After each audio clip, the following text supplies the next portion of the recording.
Konon di Pulau Jawa terdapat sebuah kerajaan kuno, tepatnya di daerah yang bernama Kerajaan Pajajaran, yang diperintah oleh Prabu Siliwangi ke-6.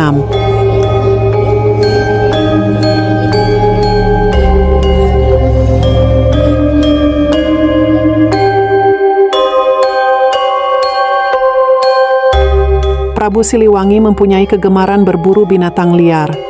Suatu hari, dia begitu bersemangat berburu sehingga dia pergi ke hutan terpencil tanpa mengetahui apapun.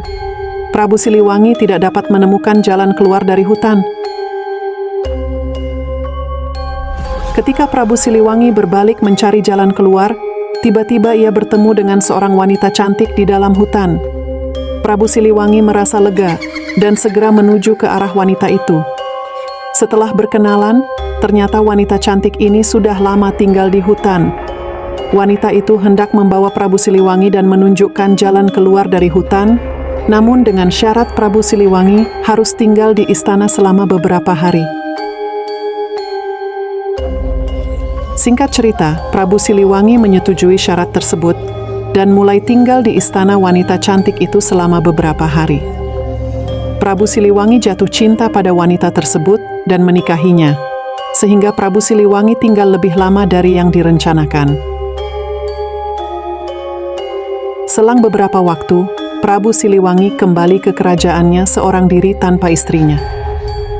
Ketika mereka tiba di kerajaan, seluruh rakyat bersukacita atas kembalinya Prabu Siliwangi. Mereka mengira Prabu telah meninggal, karena beberapa hari tidak kunjung kembali ke istana. Prabu Siliwangi menyelesaikan beberapa pekerjaan yang ditinggalkannya di hutan selama ia tinggal. Beberapa bulan berlalu dan dia mulai melupakan istrinya yang ia temui di hutan. Pada suatu malam ketika Prabu Siliwangi sedang tidur nyenyak, tiba-tiba ia dikejutkan oleh suara tangisan seorang anak kecil.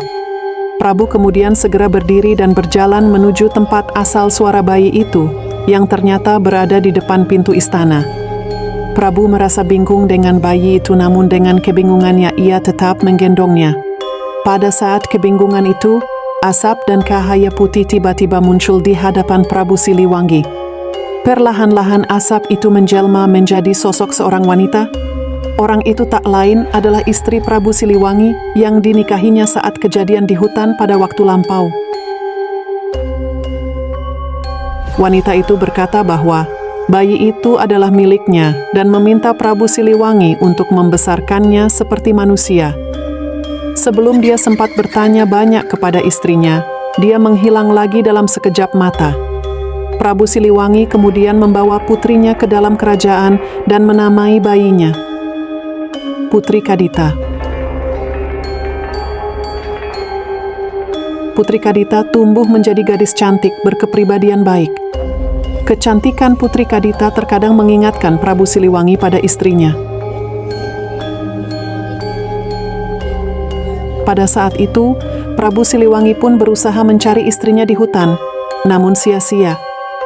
Prabu Siliwangi mulai khawatir terhadap kerajaannya. Dia tidak memiliki istri atau anak laki-laki untuk menjadi penerusnya di masa depan yang akan menggantikannya kelak. Prabu Siliwangi kemudian meminta izin kepada Putri Kadita untuk menikah lagi. Putri Kadita menyetujuinya, dan pada akhirnya Prabu Siliwangi menikah dengan putri seorang bangsawan bernama Dewi Mutiara. Beberapa bulan setelah pernikahan mereka, Dewi Mutiara akhirnya mengandung dan melahirkan seorang anak. Selama kehamilannya, Dewi Mutiara menjelma menjadi ratu yang pemarah dan egois. Prabu Siliwangi selalu mendengarkan segala keinginan Ratu Dewi Mutiara. Namun suatu hari Ratu Dewi Mutiara meminta Putri Kadita untuk meninggalkan istana. Mendengar hal itu, Prabu Siliwangi sangat keberatan. Dewi Mutiara merasa jika Putri Kadita masih ada, maka cinta dan perhatiannya akan terbagi. Karena itulah ia berencana melenyapkan Putri Kadita dengan cara apapun. Setelah itu, Dewi Mutiara pergi ke hutan bertujuan untuk menyingkirkan Putri Kadita. Di tengah hutan, Dewi Mutiara bertemu dengan penyihir sakti yang akan membantu. mewujudkan keinginan Dewi Mutiara.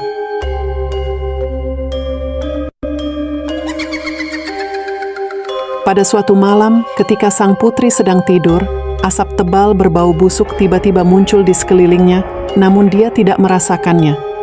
Keesokan harinya, Putri Kadita terbangun dan terkejut karena menemukan bercak nanah di tubuhnya. Ketika raja melihat hal ini, dia memanggil tabib terbaik di negerinya untuk mengobati putrinya. Namun sayangnya, tidak ada tabib yang mampu mengobati sang putri. Prabu Siliwangi bersedih tentang hal ini.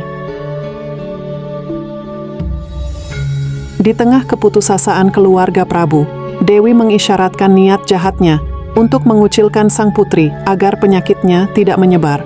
Karena keputusasaannya, Prabu menyetujui dan meminta Putri Kadita meninggalkan istana.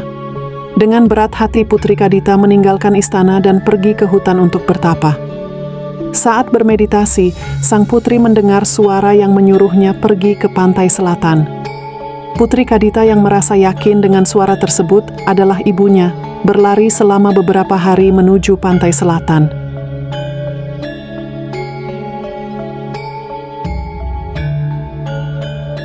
Sesampainya di pantai selatan, terdengar lagi suara ibunya yang menyuruh Putri Kadita menceburkan diri ke dalam air. Kemudian Putri Kadita pun mulai menceburkan dirinya ke laut, dan ajaibnya, penyakit kulit yang dideritanya langsung sembuh. Teringat bahwa Dewi Mutiara mempunyai niat jahat terhadap dirinya, Putri Kadita akhirnya memutuskan untuk tinggal di laut, membangun istana, dan mengumpulkan pasukan yang terdiri dari beberapa ribu orang. Dan sejak saat itu, Putri Kadita dikenal sebagai